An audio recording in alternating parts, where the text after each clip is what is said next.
인도하시니 내게 부족함이 없으리로다. 여호와는 나의 목자시니 내게 부족함이 없으리로다.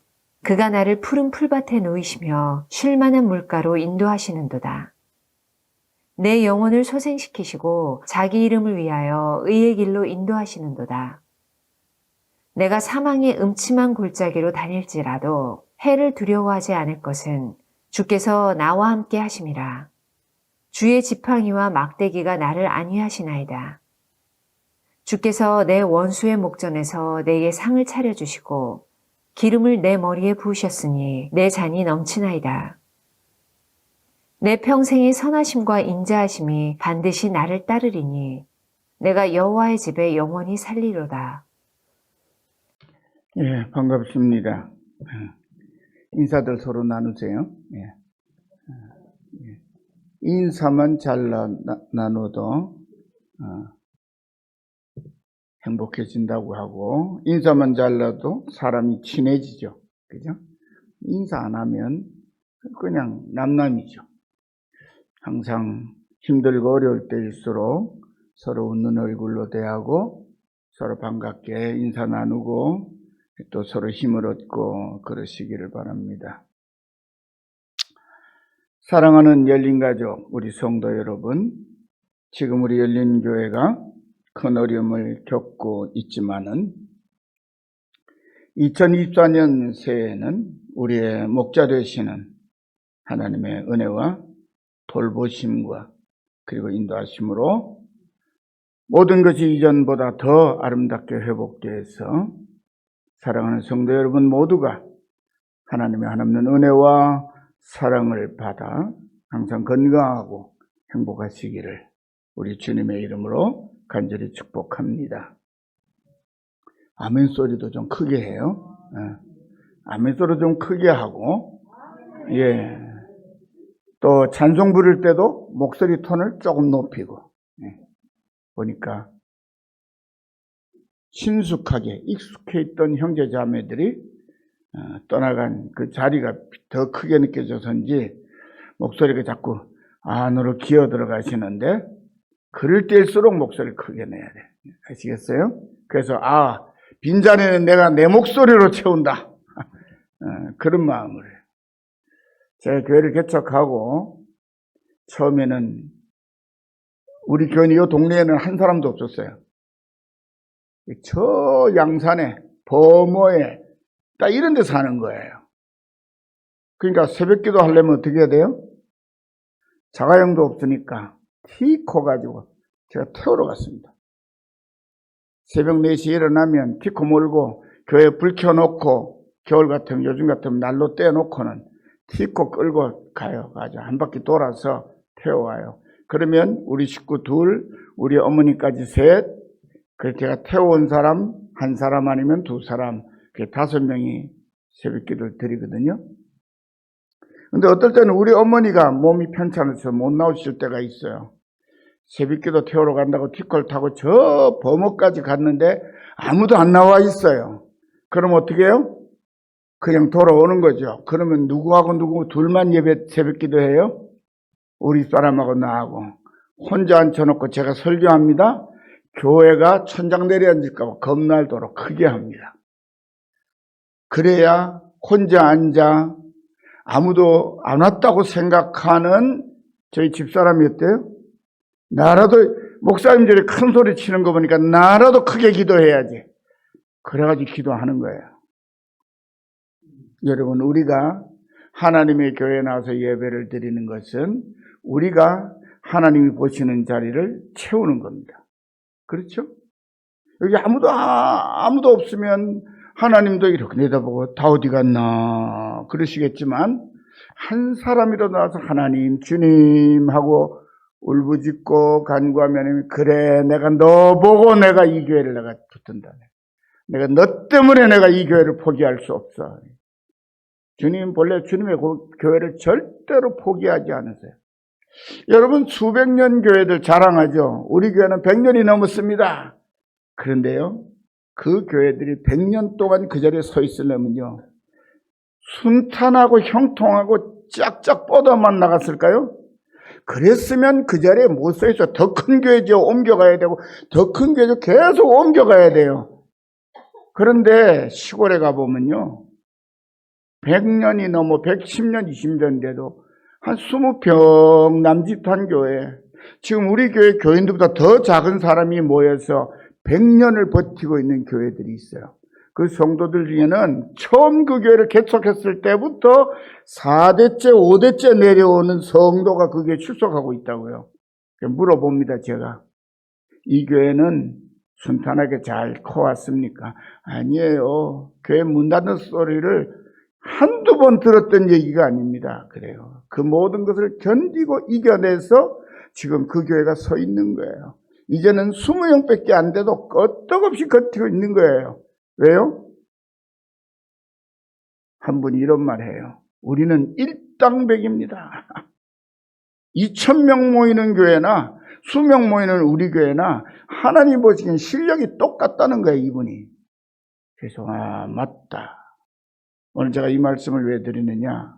오늘부터 제가요, 9월 달까지 1, 2, 3, 4, 5, 6, 7, 8, 9, 9번. 본문은 딱 하나. 시편 23편. 1절에서 6절 말씀. 9편의 설교를 할 겁니다.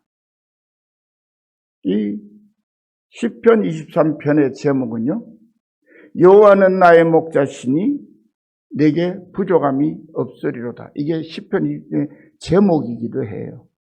그래서 오늘은 시편 23편의 1절 말씀을 통해서 하나님은 나의 목자시고 나는 그분의 양입니다 라고 하는 신앙 고백을 우리가 하기만 한다면, 의심 없이 이 신앙 고백만 할 수 있다면, 하나님은 당신의 양무리들을 키우시고 당신의 목자를 풍성하게 만드신다는 그 사실을 확신하시고 믿음으로 승리하시길 바랍니다.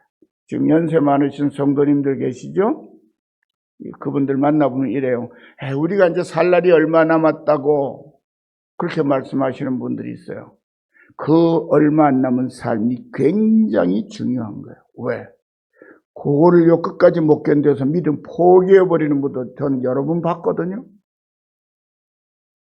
신앙생활을 50년, 60년 견뎌내고 해냈는데요, 마지막 그 몇 년을 못 견뎌내가지고, 여러분, 그 몇 년이 몇 년이 아니에요. 사실은 며칠이에요. 며칠. 믿음을 포기하는 건 순간이잖아요. 우리의 믿음은 언제든지 낙담할 수 있어요. 그래서 목소리를 좀 키우시라는 거예요. 여러분, 밤에 어두운 길을 갑니다. 엄마가 혼자 가면, 여자가 혼자 가면 겁날까요, 안 날까요? 겁나지요. 근데 애까지 하나 데렸어요. 겁날까요, 안 날까요?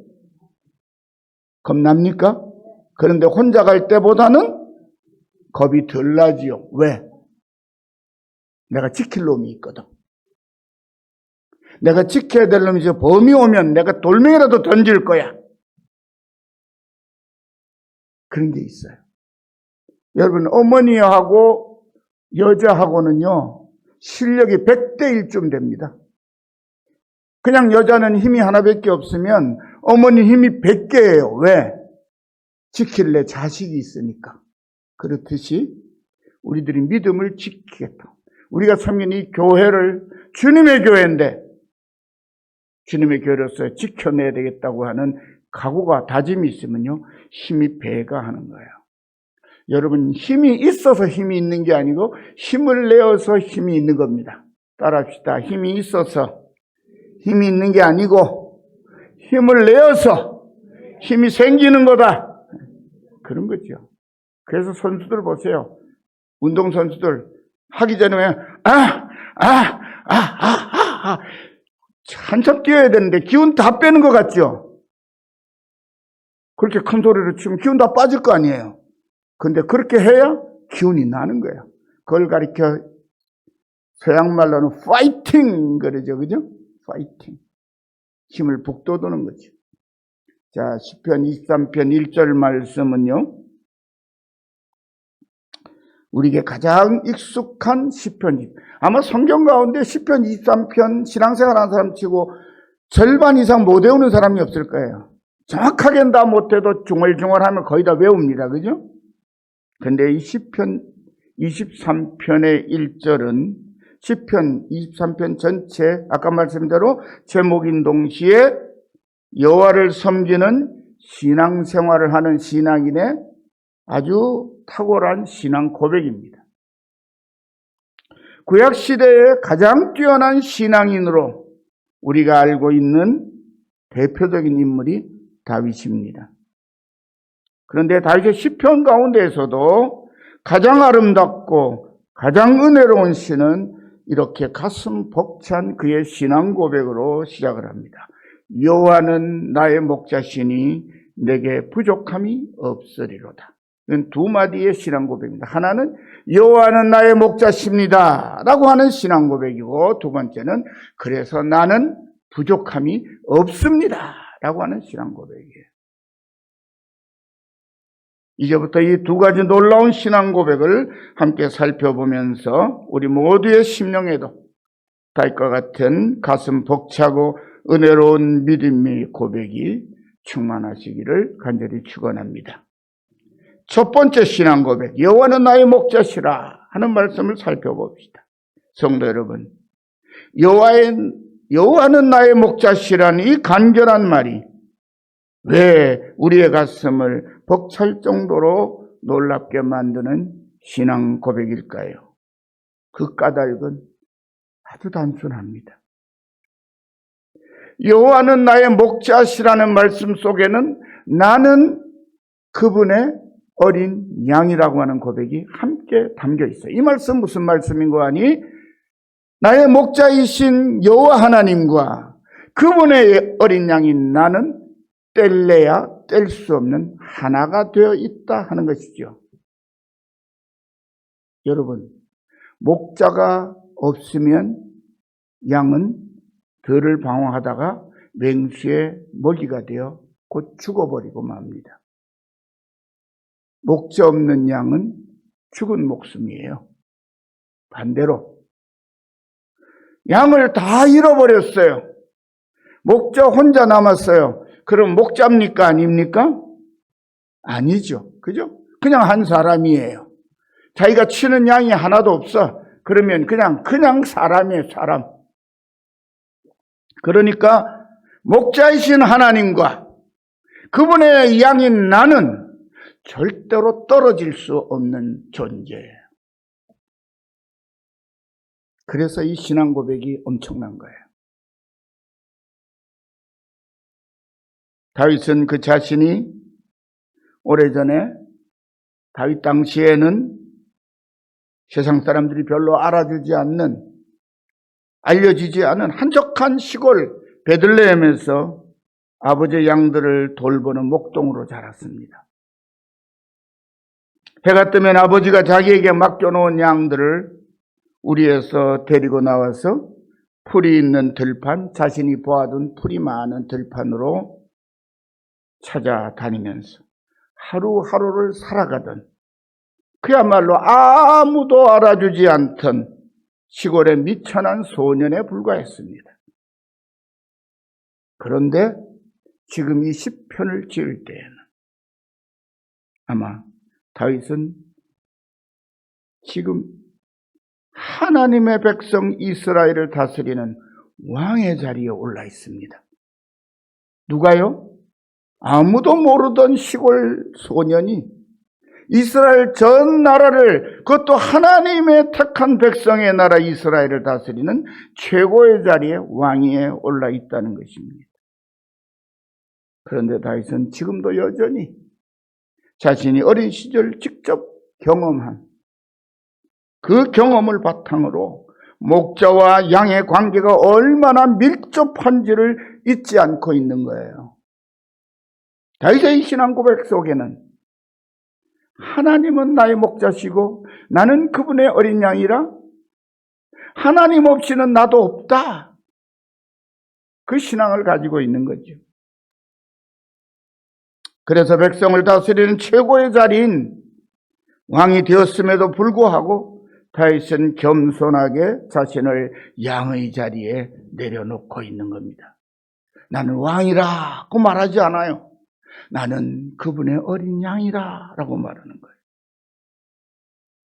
그리고 자신을 세상에서 가장 높은 왕의 자리에 올려놓으신 여호와 하나님을 나의 목자라고 말합니다. 그분은 나의 하나님이라고 단순히 말하는 게 아니고 그분 때문에 내가 생존하고 있다고 하는 고백이 뭐냐? 여호와는 나의 목자십니다.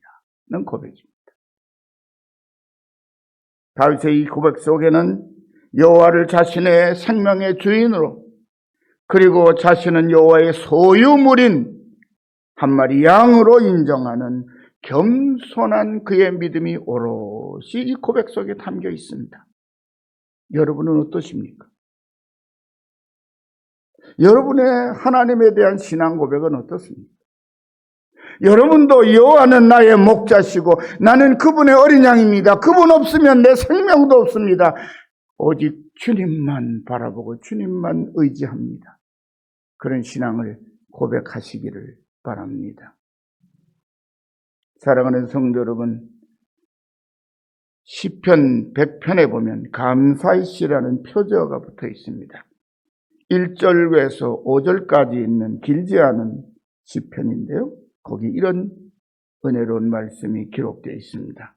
온 땅이여 여호와께 즐거운 찬송을 부를지어다. 기쁨으로 여호와를 섬기며 노래하면서 그의 앞에 나갈지어다.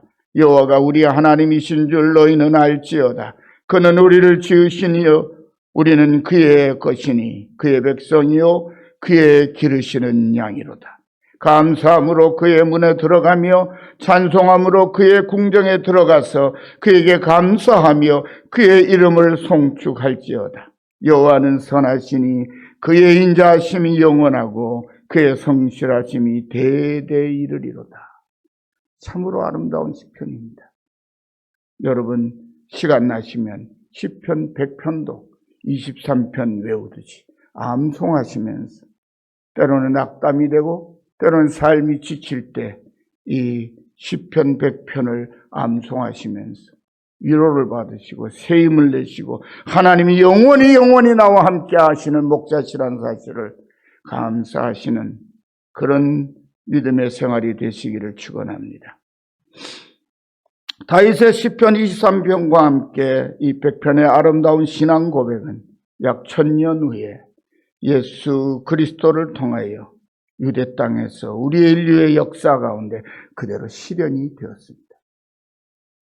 창조주 하나님이신 성자 예수님께서 우리와 똑같은 사람의 몸을 입으시고 이 세상 우리 가운데 내려오셨습니다. 그리고 갈 바를 알지 못하여 당신을 찾아온 사람들에게 요한복음 10장 11절 상반절에 나는 선한 목자라고 말씀하시고 또 바로 이어서 선한 목자는 양들을 위하여 목숨을 버린다고 말씀하셨습니다. 그리고 당신께서 하신 바로 그 말씀대로 우리의 선한 목자 예수님은 당신의 양들인 우리를 위하여 당신의 목숨을 버리셨습니다. 예수님의 이 말씀은 요한복음 10장 14, 15절에 다시 한번 잊습니다. 나는 선한 목자라. 나는 내 양을 알고 나도 양을 아는 것이 아버지께서 나를 아시고 내가 아버지를 아는 것 같으니 나는 양을 위하여 목숨을 버리노라. 할렐루야. 그런데 나를 위하여 목숨까지 내어버리신 나의 목자 우리의 하나님은 어떤 분이십니까? 그분은 말씀으로 천지 만물을 지으신 창조주 하나님이시며 나를 낳으신 우리의 아버지이십니다. 또 우주 만물을 다스리시는 만왕의 왕이시며 우리 교회와 성도들의 주인이십니다. 그래서 우리는 그분을 주님이라고 부릅니다.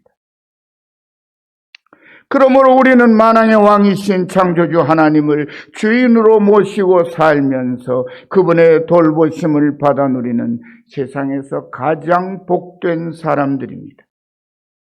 세상 아니 전 우주에서 이보다 더 큰 은혜와 축복을 받은 존재들이 또 어디에 있을까요? 따라서 우리들은 나 자신이 정말로 복된 하나님의 사람임을 항상 감사하며 살아야 합니다. 사랑하는 성도 여러분, 이 시편을 지은 다윗 왕이 자기에게 정복되어서 자기의 말 아래 지배를 받고 있는 모든 나라와 민족들을 보니까 그들도 다 신을 섬기고 있어요. 근데 그들이 신으로 섬기는 그들의 목자들은 전부 싹군이요, 사기꾼이요, 도둑들이었습니다. 그들이 만들어 섬기는 우상들은 좋을 때는 백성들이 바치는 가장 좋은 것을 모두 차지하고 누리는 귀한 대접을 받지만은 자기 백성에게 정작 신의 도움이 절실한 어려움이 닥치면 아무 힘도 쓰지 못하고 모두 어디인가 숨어버렸습니다. 그래서 다윗은 다 정복할 수 있었던 거예요. 왜냐하면 사실 그것들은 사람의 눈으로 보기에는 크고 화려하게 생겼지만은 실제로는 하나같이 아무 능력이 없고 실제로는 존재하지도 않는 어리석은 인간들이 만들어 세워놓은 우상, 곧 헛것들이었기 때문입니다. 그런 허망한 우상을 섬기며 백성들로부터는 온갖 좋은 것들을 받아 누리는 예수님 당시에 거짓된 싹군들을 가리켜 예수님은 이렇게 말씀하셨습니다. 싹군은 목자도 아니요 양도 재앙이 아니라 이리가 오는 것을 보면 양을 버리고 달아나나니 이리가 양을 늑돌하고 또 해치느니라. 달아나는 것은 저가 싹군인 까닭에 양을 돌아보지 아니함이라. 여러분, 이것은 예수님 당시에 성전을 차지하고 하나님 섬긴다고 하는 대제사장들과 서기관들과 율법사들과 바리새인들과 사두개인 같은 사람들을 향하여 하신 말씀입니다.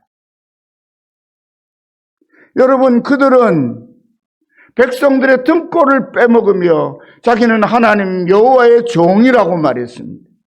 그런데 실제 백성들이 로마의 침략을 받아 지배를 받게 됐을 때 백성들 편에 섰습니까? 로마 권력자들 편에 섰습니까? 그들은 다 백성들을 버리고 로마의 권력자들 밑에서 자기 권력 지켜내느라고 뇌물 써가면서 백성들에게서는 성전에서 이상한 거 막 걷어가지고 그거 로마 총독한테 갖다 바치고 자기네들 자리 지키느라고 백성들이 죽어나가고 있고 병들어 나가고 백성들은 방황하는데 관심조차 두지 않습니다. 그 백성들 위해서 자기 어른 대접해달라고만 하고 살았어요. 그게 싹군이에요. 그들은 여호와를 믿노라 섬기노라 하면서 사실은 여호와 하나님을 섬기는 게 아니라 뭘 섬겨요? 자기 배를 섬겨요. 자기 배. 배 채우는 거예요. 성경에 나오잖아요. 자기 배를 섬기느니라. 저들의 신들은 자기 배요.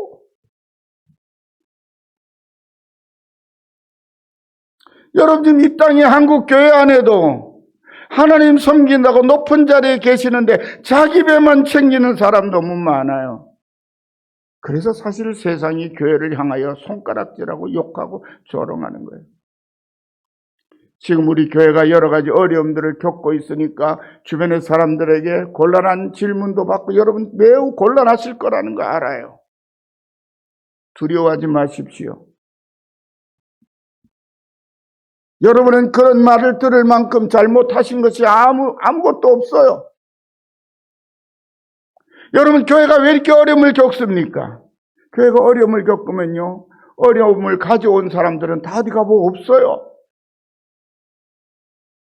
그래도 힘들고 어려워도 나는 주님의 교회, 몸된 교회를 지키는 것이 나의 도리라 생각하고 여러분처럼 그냥 버티는 거예요. 여러분이 믿음으로 주님이 맡겨놓으신 자리를 버티며 지켜내시는 분들이 교회의 주인 노릇하는 거예요. 주인은 그렇잖아요. 도둑이 들어오면 걸어만 날 살려고 도망치는 사람은 주인이 아니에요. 지킬 것이 없으니까 도망가는 거잖아요. 지킬 것이 있으니까 지키고 있잖아요.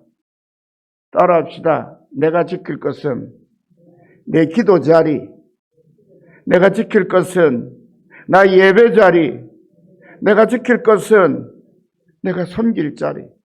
이런 거예요, 이런 거. 왜 다 떠나가 버립니까? 지키기 싫다는 거예요. 좀 심하게 말하면요, 이렇게들 말씀하죠. 아마 우리 오늘 설교가 유튜브나 홈페이지를 통해서 나가면 저한테 항의 전화하실 분이 있을지 몰라요. 그분들이 들으시면 돌아오셔야 돼요. 왜? 자기가 지키던 10수년, 20년씩 지키던 기도의 자리를 놔두고 어디가 있는 거예요, 지금? 자기가 섬겨온 자리, 그동안에 그럼 자기 이름을 위해 섬겼나요?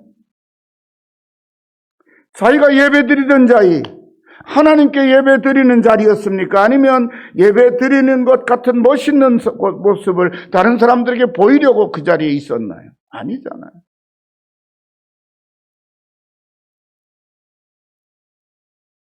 다윗이 보니까요, 자기 아래 굴복한 다운터리들이에요.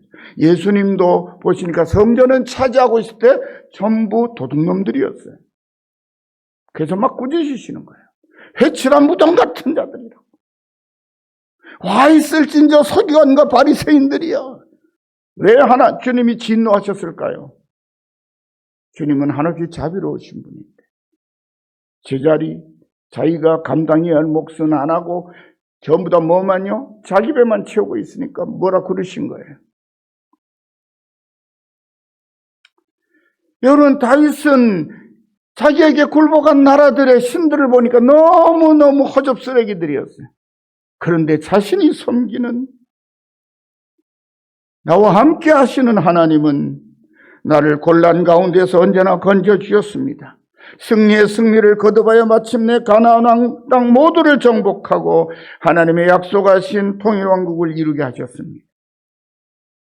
약 20여 년의 고단한 세월을 모두 이겨낸 다윗을 마침내 영광스러운 대왕의 보좌에 높이 올렸습니다. 여러분, 다윗이 위대한 이스라엘의 왕이 된 것은요, 거저 얻은 게 아니에요. 왕위에 오르기 전 약 20년은요, 고생, 그런 고생했습니다. 우리가 지금 겪는 어려움은요, 다윗이 겪었던 그 젊은 시절에 왕이 오르기 전까지의 고난에 비하면 아무것도 아니에요. 다윗은 그 모든 고난을 겪었어요. 그리고 나서 왕이 되었어요. 돌아보니까 그 모든 길에 나는 힘들고 어려 죽을 지경이었어. 여러분, 다윗의 시편 가운데 막 탄식하듯이 하나님께 부르짖는 시편이 많잖아요. 얼마나 힘들었으면 눈물로 하나님 앞에 부르짖는 사람이 다윗입니다. 근데 지금 어떻게 되어 있다고요? 세상 모두가 부러워하고 두려워하는 이스라엘의 왕이 되어 있어요. 주변의 모든 나라들이 와서 무릎을 꿇는 이스라엘의 위대한 왕이 되어 있는 거예요. 여러분, 고난과 시련을 통과하는 길에 주님이 목자가 되셔서 생명을 지키실 뿐만 아니라 그의 모든 무리들까지 다 지켜주셨기 때문이에요. 다윗이 여호와는 나의 목자시라고 하는 고백은 단순히 그냥 목자십니다, 그런 뜻이 아니에요. 이런 자기들의 인생에 녹아있는 모든 것이 다 들어있는 신앙의 고백인 거예요. 우리 김 목사님 이제 한참 젊은 목사님입니다.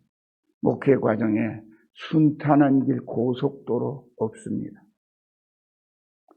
저의 신학 공부부터 시작해서 중년 이후에 세상 경험도 하고 목회에 들어서서 시작하고 신학 공부할 때부터 약 한 33년 횟수로 만 33년을 신학 공부하고 목회를 했거든요. 그 기간 동안에 순탄한 길이 있었을까요? 순탄한 길은 거의 제 기억 속에 없습니다.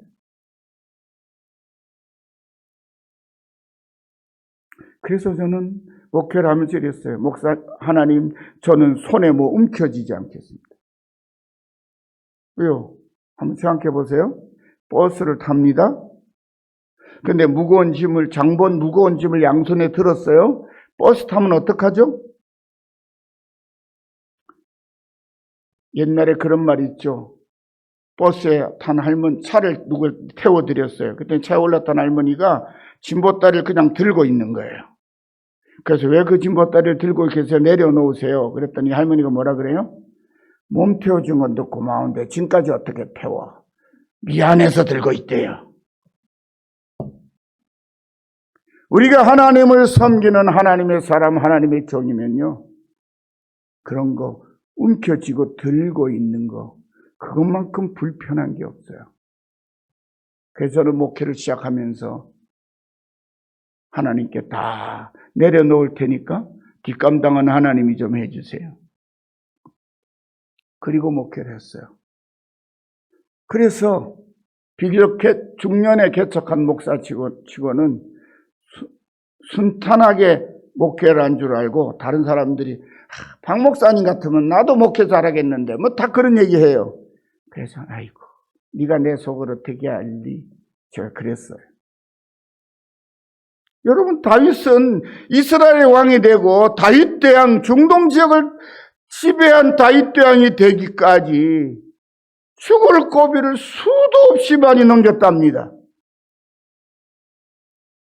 그래서 하나님의 성전에 가서 막 울부짖는 거예요. 여러분, 다윗이 망명생활을 하면서 제일 가슴 아팠던 게 뭔지 아세요? 하나님의 성전에 올라갈 수 없다는 게 제일 가슴 아팠어요. 그래서 내가 어느 때 저기에 갈고 하고 울부짖었어요. 시편을 쭉 읽어보세요. 시편 읽으시면서 아주 멋있는 것만 읽지 말고 그냥 가슴을 찢는 것 같은 고통 가운데 울부짖는 다윗의 그 이야기를 읽으시면서 우리들에게도 주의 전을 찾고자 하는 갈급한 심령이 그러해야 돼요. 그렇게 주의 전을 사모했다면 쉽게 주의 전을 못 떠나는 거예요. 아마 대한민국의 목사님 중에 목회를 하면서 놀아도 교회에서 노는 목사는 나 같은 목사 별로 없었을 거예요. 저는 거의 매일 특별한 일 나갈 일 따로 안 정하면 그냥 교회에 있습니다. 교회.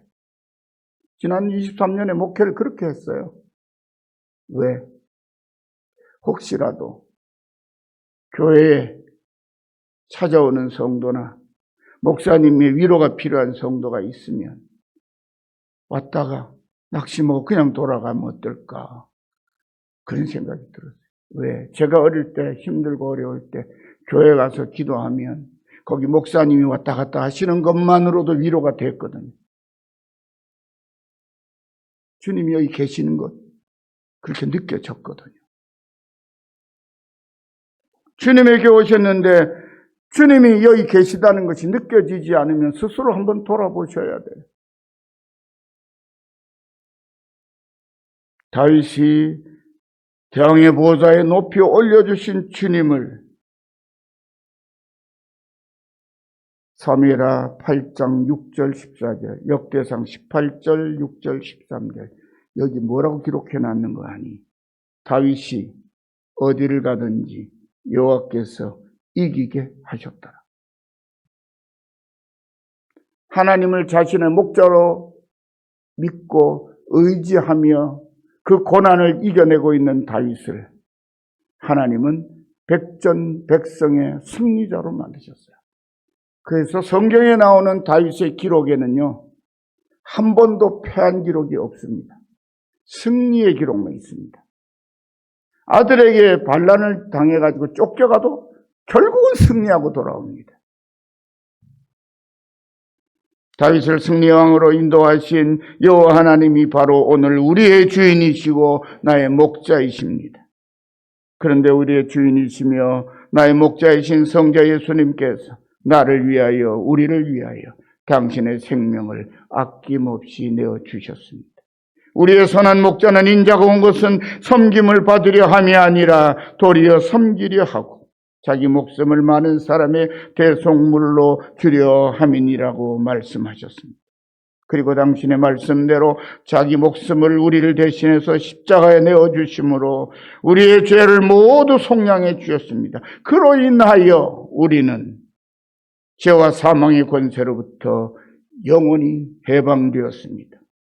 참된 자유를 얻은 하나님의 아들, 딸이 되었습니다. 주님께서 당신의 목숨을 걸고 우리 양들을 살려주셨습니다. 그러므로 여호와가 나의 목자시라는 이 신앙 고백보다 더 크고 놀라운 은혜와 축복이 우리에게 있을 수 없습니다. 바로 이 신앙 고백만큼 우리의 가슴을 뜨겁게 하는 찬양도 있을 수 없습니다. 사랑하는 성도 여러분, 모두가 2024년 새해에는 이 아름답고 놀라운 신앙 고백으로 항상 행복하시기를 간절히 축원합니다. 두 번째 신앙 고백을 살펴봅시다. 나는 부족함이 없다입니다. 여호와가 나의 목자인 우리들에게 필연적으로 따라오는 것은 풍족함입니다. 그것도 일시적인 풍족함이 아니라 언제나 부족함이 없는 계속 이어지는 풍족함입니다. 어떤 분이 이렇게 대답하실 거예요. 물으실 거예요. 아니, 나는 지금 가난한데요. 나는 건강도 잃어버렸는데요. 나는 힘들고 어려운 일 많아요. 자식들 걱정 때문에 하루 편히 잠을 못 잡니다. 그런 분들 많으실 거예요.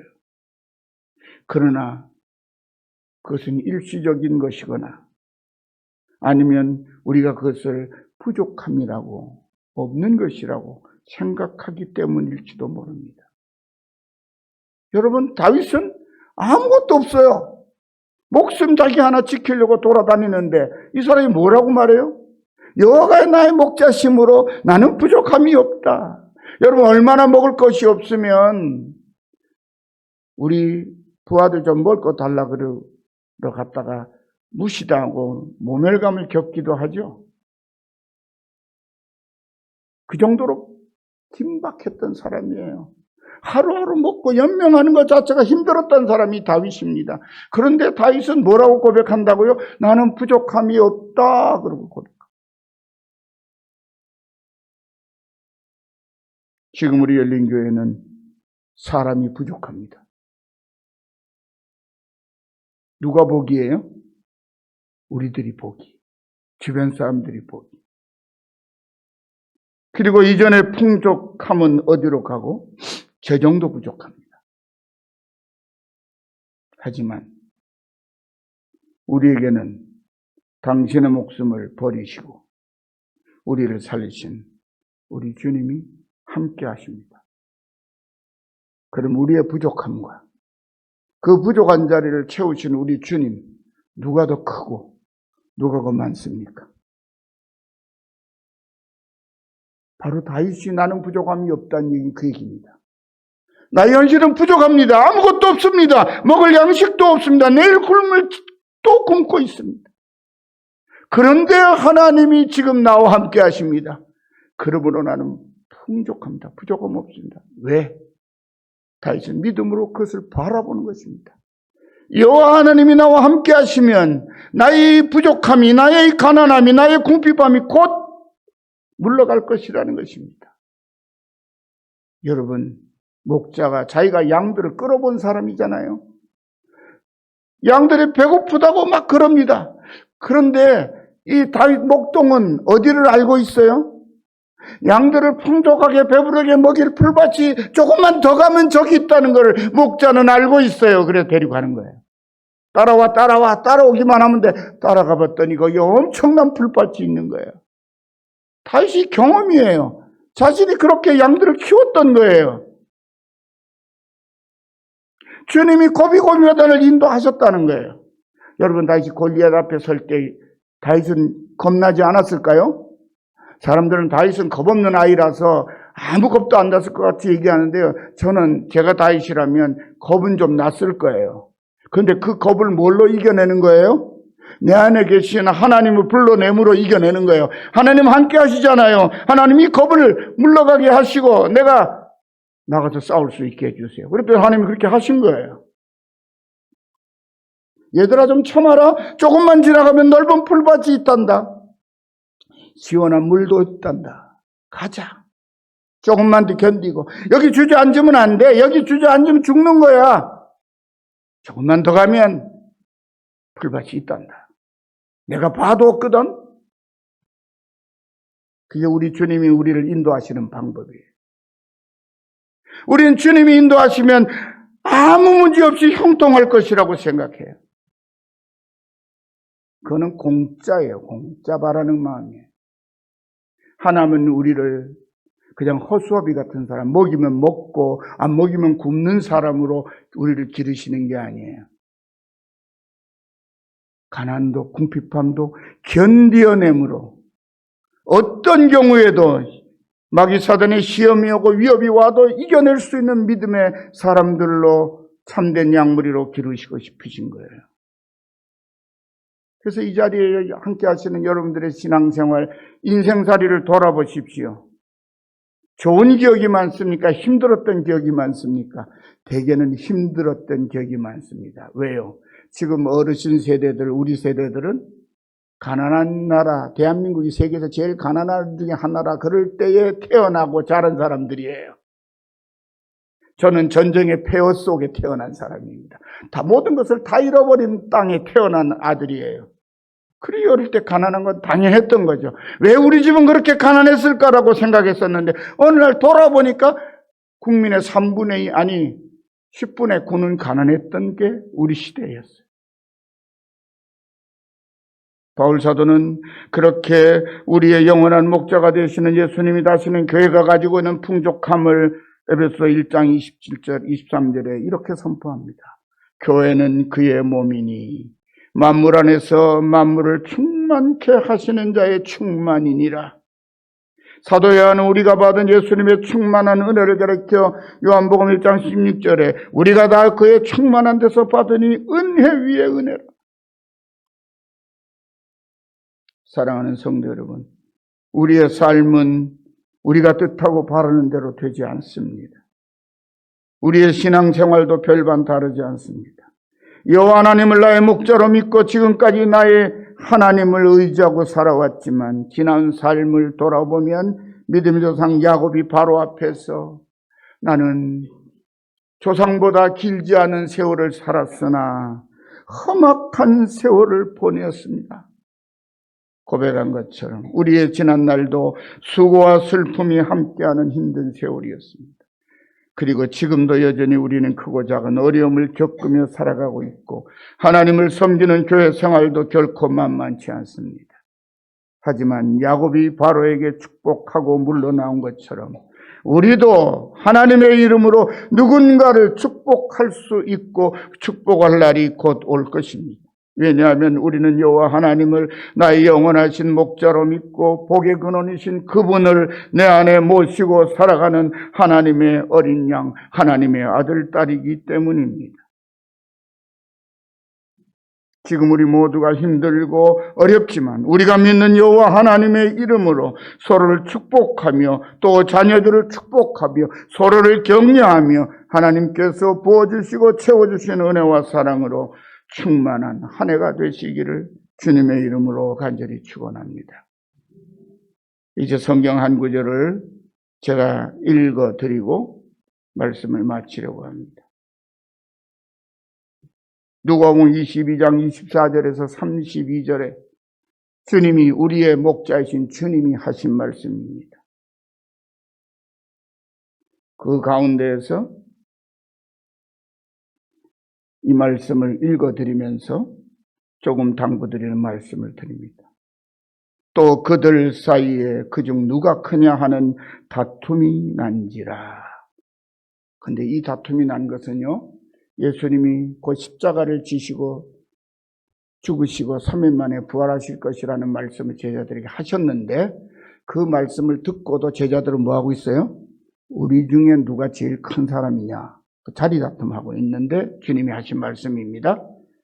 이 말씀을 제가 읽으면서 열린교회 생각이 나서 이 말씀을 여러분들에게 다시 한번 드리는 거예요. 이어지는 주님 말씀, 예수께서 이르시되 이방인의 임금들은 그들을 주관하며 그 집권자들은 은인이라 칭함을 받으나 너희는 그렇지 않을지니, 너희는 그렇게 하면 안 되니, 그 말이죠. 너희 중에 큰 자는 젊은 자와 같고 다스리는 자는 섬기는 자와 같을지니라. 앉아서 먹는 자가 크냐 섬기는 자가 크냐, 앉아서 먹는 자가 아니냐. 그러나 나는, 예수님은 섬기는 자로 너희 중에 있노라. 예수님이 제자 공동체를 섬기는 분으로 계셨다는 거예요.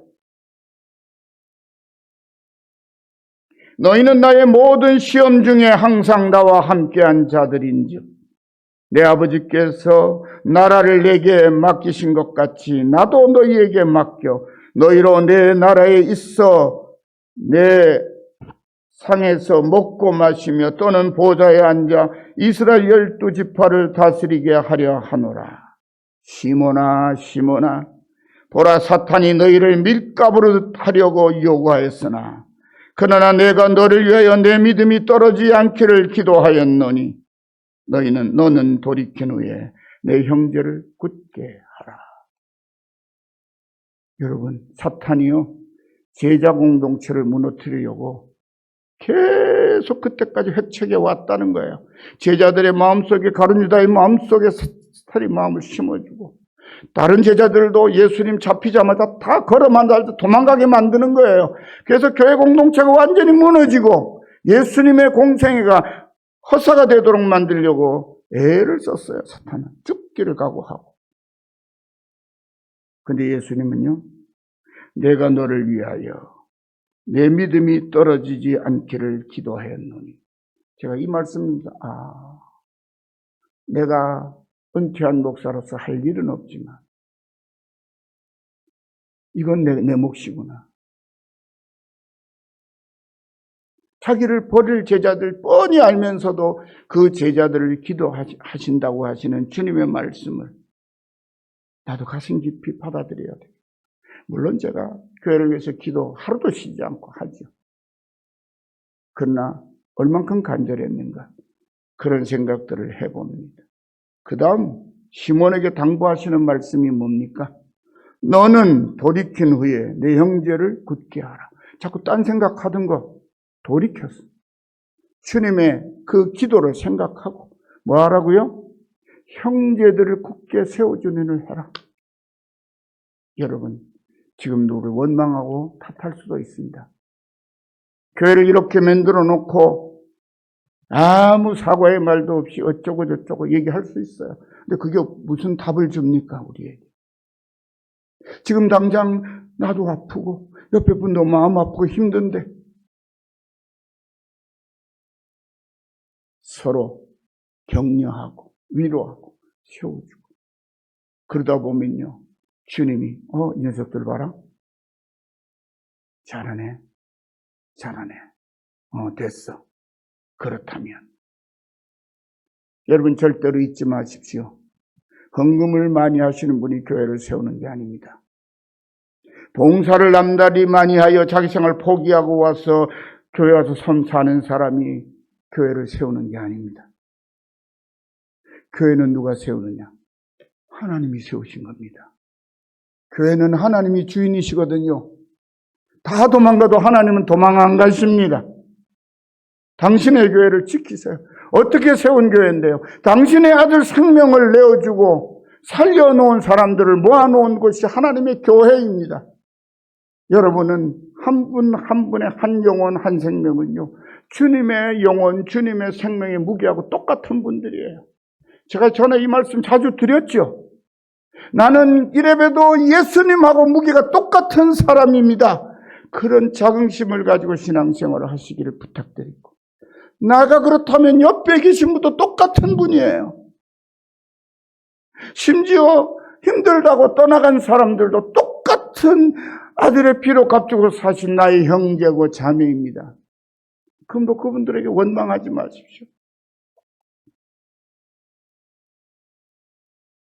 교회에 큰 상처를 주고 지금 수용생활하고 있는 사람도 너무 저주하거나 원망하지 마십시오.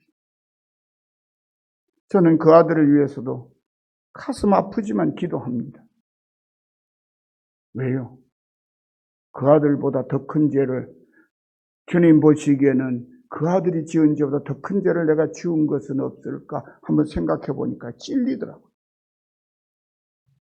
우리가 보기에는 박 목사는 죄가 거의 없는 것 같고, 그 사람은, 그 녀석은 죄가 많은 것 같은데 주님 보시기에도 그럴까요? 생각하고 가슴이 찔리더라니까요.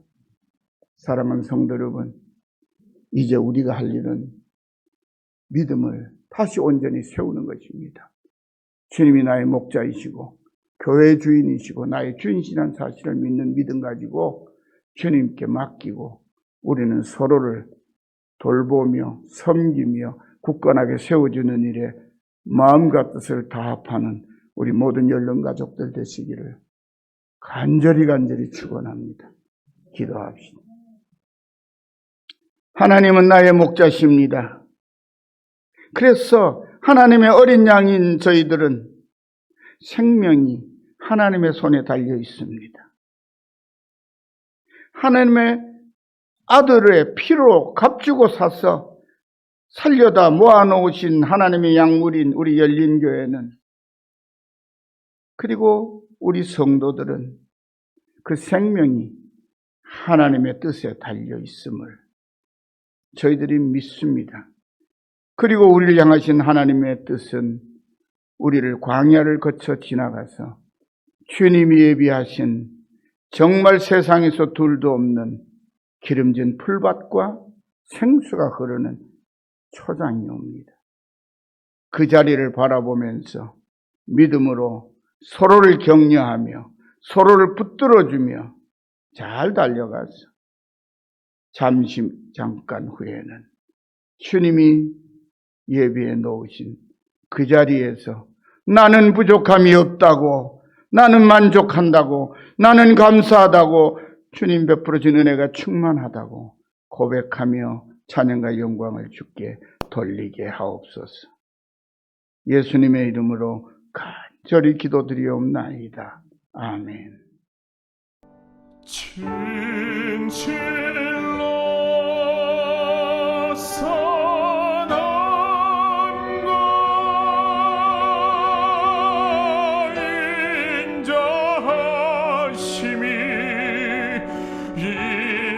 인자하심이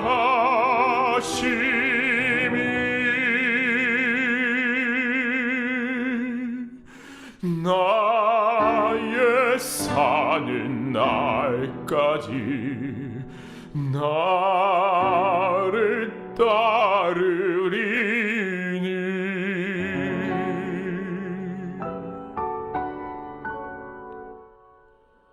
내가 여호와 전에